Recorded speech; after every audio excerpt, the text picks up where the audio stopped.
Everybody wants to know what I would do if I didn't win. I guess we'll never know.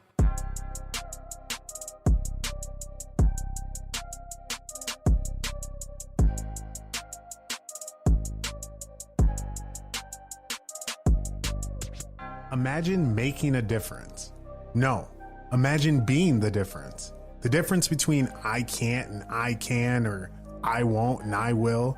The reason someone chooses to wake up and strive for greatness. In life, it can feel like everything is working against you. Let's defy all odds and break generational curses. This is Overstepping Poverty with Daquan and Zachaeus.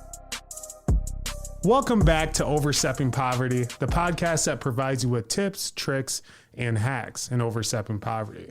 Today I'm here with my co-host Zachaeus. How you doing? I'm doing good, my man. How are we doing today? I'm doing pretty good. It's another great day to be alive. Hell yeah, man. Episode 6. Already? Episode 6, man. Time flies when you're having fun. Man, I'm saying. And you want to know what's really cool? The more that we continue to be consistent, the more and more we have first-time listeners. And I think there's a lot of people out there that are waiting for us to show that we're going to be consistent, to give some of their time to actually listen to hear what we have to say. So I appreciate everybody that's taken the time to listen to any of our podcasts and show some support. It means a lot to us. So it really does. Thank you guys. So today, let's talk about what we're going to get into. I think something that has helped you grow in your life and helped you get to the position that you're in now, and really the same for myself, is the amount of value that we can add to people's lives.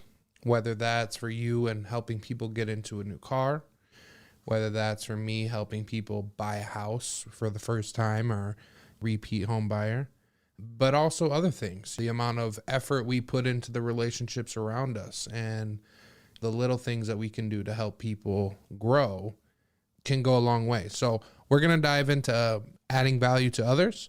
So I'm going to start with the first question here.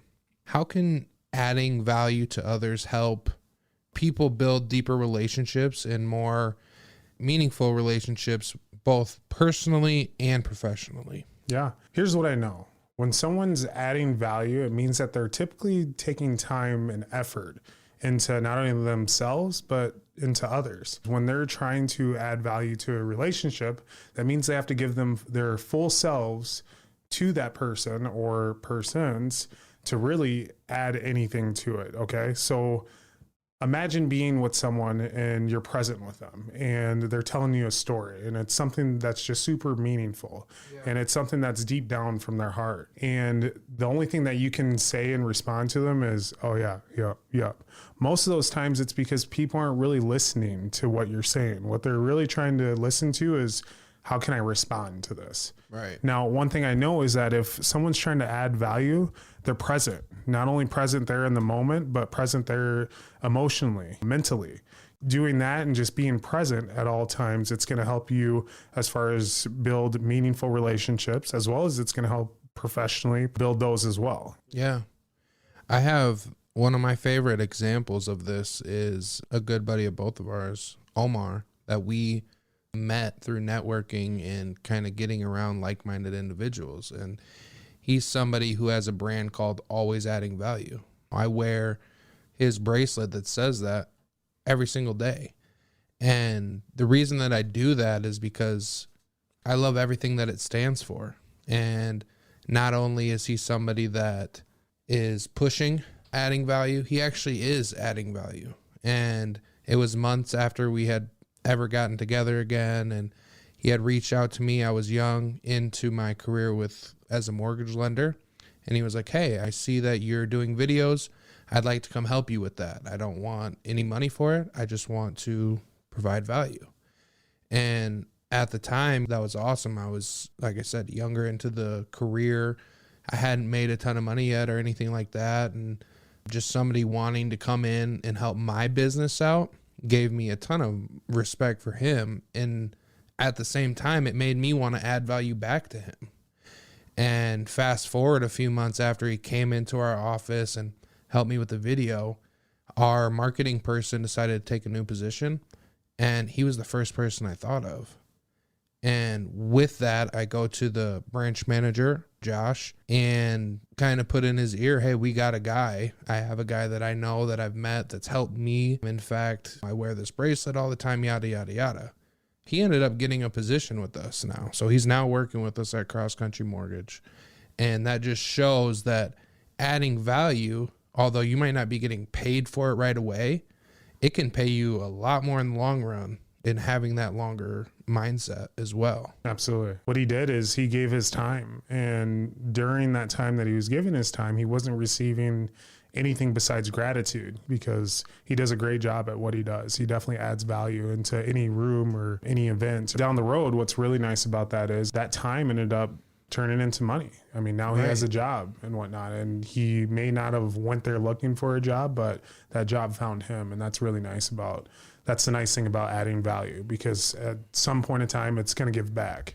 Absolutely. The more that you are giving to other people, the more that you're going to receive. That it's so important to have a different mindset. I know when I would go into a job in my late teens, early 20s, I was going to that job and I was not going to do any more than what I was going to be paid to do.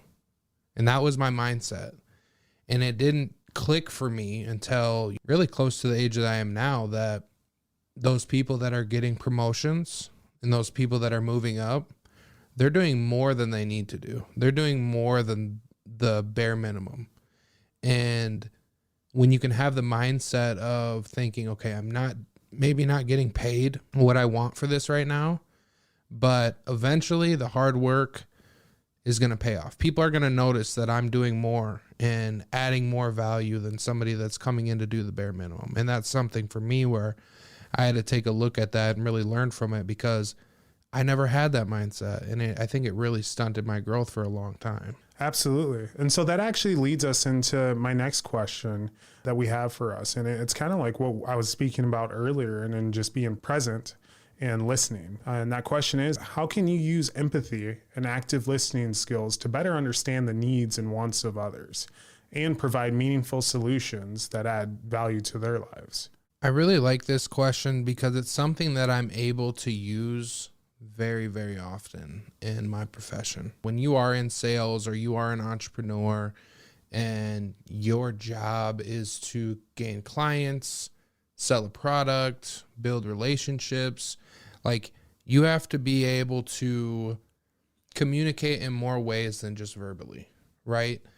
Based off your body language, making people, when they're opening up to you about their situation or their goals or their problems, you want to make sure that they feel like you're listening. They can tell by looking at you whether you're listening or not. Put your phone away. You don't need your phone when you're having meaningful conversations with people, right?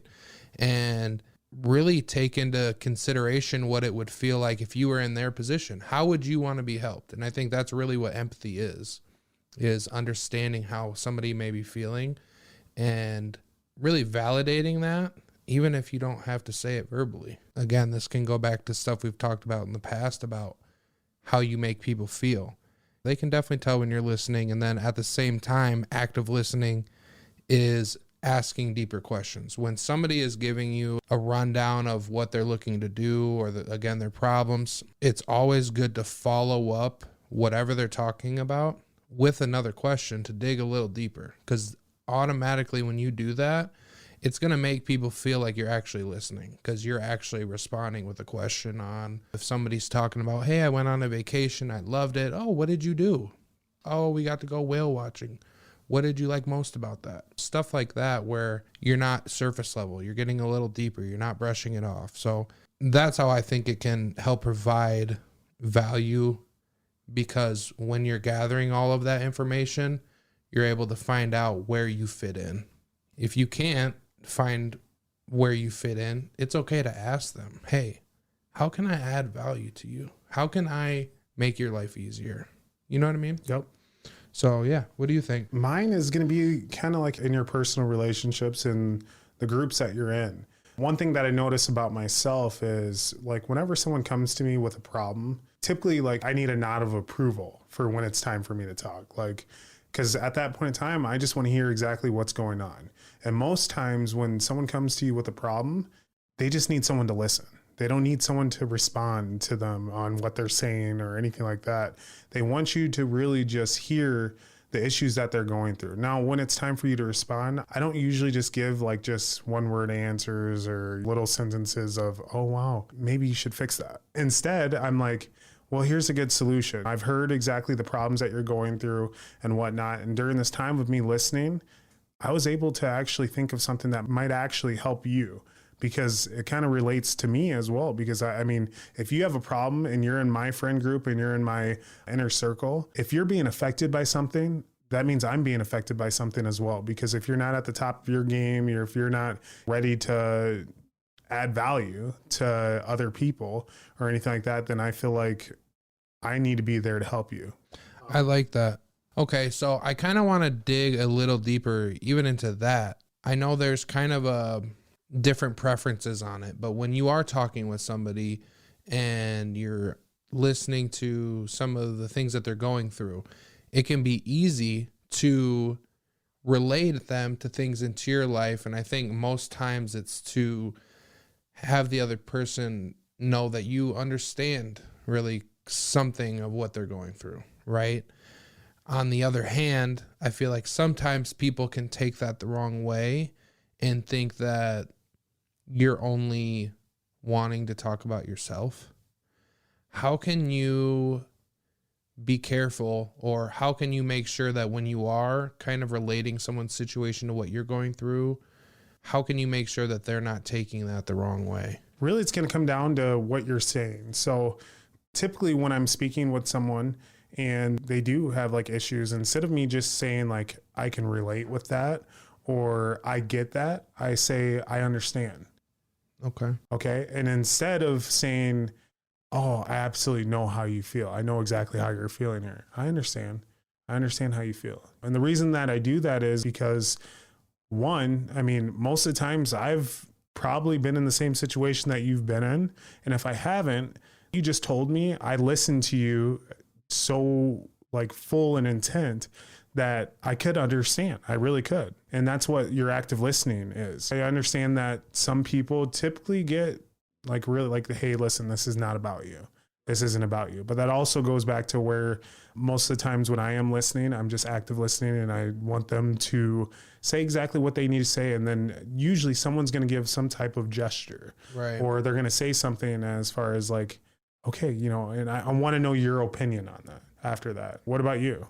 I think it's situational. That's where you're really using your own senses to understand how somebody is feeling. Like you just said, most time if you can hear that somebody's venting about something, you can understand that they might just want to talk. They don't really care what you even say back. And on the other hand, I think if you're somebody like myself and you're very, I think they call it like an empath, you can really feel how somebody is actually feeling. Like you take on the feelings of the person that you're talking to, which is, it can be very tricky. And that's why you have to be particular on who you keep around yourself, right? Some people actually can feel how you're feeling, even if they've never been through that situation, because they can pick up on the way you're saying things. They can pick up on your emotions when you're communicating through that story. So how I go about it is I do express kind of how I relate to it. I feel like I do a good job of making sure I'm at a good part of that conversation to where I can give that information. And through that, I think it does create a connection. I think it's, again, understanding the body language and those different signs, and situational again. If somebody is just venting, like I said, they might not even want to hear what you have to say. So Absolutely. And it's kind of tough also because let's think about it. How do you build a relationship with someone? It's usually through connections, the same connections that you guys have together. Whenever someone is in trouble or anything like that, we usually want to still try and connect because it's a relationship that we've gone years and years to build. So we're still connecting in that moment because you're sharing a moment with each other at that time. So those who do get upset about it or they feel bad about, like when people say, I know how you feel, because some people they feel don't. Right. I don't think they should. It's a connection. And so that really leads me into my next question. How can you inspire and encourage others to also add value to those around them, creating a ripple effect of positive change and impact in the world? When you are surrounding yourself with people that you want in your inner circle or even your acquaintances, you know, it's important to create an environment where people want to do things for others. People want to have that servant leadership. I think that's one of the strongest forms of leadership is when you can show your employees or your team or whatever that you're willing to not only support them, but you're also willing to help them. You're willing to create those relationships with them to where if stuff's going on at home or they're stressed about something, they can come talk to you about it and feel comfortable in the fact that you're going to help them find a solution to their problem. When I think of work settings where people get so much work put onto their plate that it can feel like they're drowning in work or like it's never ending. And when you have a servant leader who you can go to, they may find a way to move some of that work to somewhere else or help you find a way to kind of prioritize what needs to be done first. When you're helping those around you, it should create a ripple effect, because when I help you, you should feel so grateful that somebody helped you that you want to pass it on to the next person. Right. And when that person, it's like paying it forward. When you go to a fast food spot or a coffee line and your drink gets paid for, somebody ends that, right? But the idea of is it that one person after another is creating a sense of gratitude from the person before that they're going to pass that on to the next person. And you have no idea how much that can affect somebody's day. Somebody might be spending their last dollar on something that they know they shouldn't get. Right. But maybe that's that one thing that makes them feel a little bit better. Mm-hmm. You could change their whole life just by something like that to inspire them to do better and give to others. I completely agree with you. And I think kind of what you're getting at is as well as is leading by example. Like, let's go to the work setting, like you were just discussing. We live in a world where work always comes first. When you're at work, no one understands that we're humans first.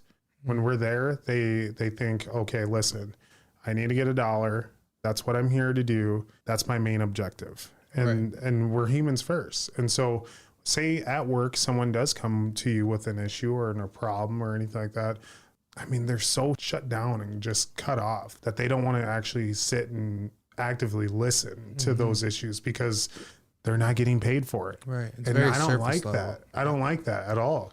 In society, in this world, we need to know that we are humans first. And that's the main objective. And like you said, you can change someone's life by just any little event, any little gesture that you do.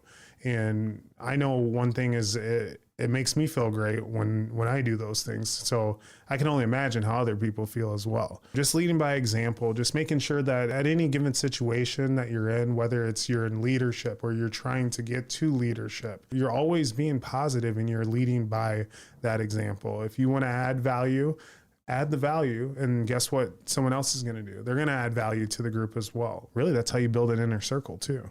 It is. Wouldn't you say that's really like one of the bigger goals that we have? I mean, I think what we're doing right now is a great example of it, of encouraging others to add value. We don't have to do stuff like this, right? Just like people don't have to listen. But people do listen because they value what we have to say. Absolutely. And that's not by any mistake. That's years of building a relationship with people and years of being consistent and years of showing them that, no, like, I'm a good person. I'm the person that is going to be in your corner, whether you're with this person or not, or you have this money or not. We are those type of people that are rocks for people. And really, I think we give people hope and we give people information that a lot of our parents or the school system or whatever should be teaching us, but they didn't. And at some point, somebody's got to take accountability for that type of stuff. And at some point, somebody's got to start providing that value to others so they can pass that on to their children and create a ripple effect so that they're passing it on to their children, and so on and so on. Absolutely. One thing I wanted to say to our viewers and our listeners is to make a change, you have to be the change. And that's just where it is. You want to add value and give value to someone else, do that. And that next person should be able to give that back. This also takes us into the part of our episode where we give you guys 5 tips, tricks, and hacks into adding value. Okay. So let's go ahead and start off with the first one here, Zach. Yeah. First one. These are more strategies for you guys, really. So something that I did in my work, we had a few exercises that we had to do, and it was all around practicing gratitude. The more gratitude that you are, more grateful that you are, it seems like there's just more blessings and abundance that flows into your life, right? So I think everybody should do is for at least 1 week, every morning, write down 10 things you're grateful for. And that's it. Okay. It's going to make you think. It's going to put you into an energy of gratitude, and it's going to allow your entire day to flow so much better because you know what you're thankful for. You're conscious of those things, and you understand that if you didn't have those things, life wouldn't be the same. Absolutely. Next there is going to be develop a sense of purpose. When you really find your purpose in life, it's so easy to just maintain a mindset of service and contribution. It becomes a habit. So when you really have that, it just gives you such a clear sense of purpose. And what that does is, it allows you to want to make changes, want to achieve in life, want to really value what you have achieved and changed in life as well. So the next one is going to be compassionate. Kind of like we talked about just a little bit ago with the work setting. Have an understanding that people are going through stuff in life. You're not the only person that has problems. In fact, if everybody were to list their top few problems, you'd probably pick your own over a majority of the people that you surround yourself with. Be grateful that your problems aren't worse. Be grateful that you have the opportunity to be a rock for somebody in a time where they're going through a difficult time. And the next one is take action. When you take action and you contribute towards others, whether it's your community, your peers, or just your closest family and your friends, when you're taking those actions to really change their mindset or change your mindset or contribute to them, it's going to really add value into any group setting that you're in, or even, just add value to yourself. I love that. And then our last one here is surround yourself with supportive people. We talk about it nearly every episode. The people that you keep around you are going to be the most influential beings in your life. There's a saying that says your network is your net worth. I don't think that has anything to do with money. I think that has to do with your connections. If I call somebody, are they going to pick up? If I'm not adding value to people's lives, why would they answer my call? I have to understand that in order for people to be wanting to receive, I have to be willing to give, and vice versa. So that's where we're going to leave things off here. So absolutely. Well, thank you guys so much for taking the time to listen to us again. This is episode 6, adding value. The value that you give is the value that you actually receive.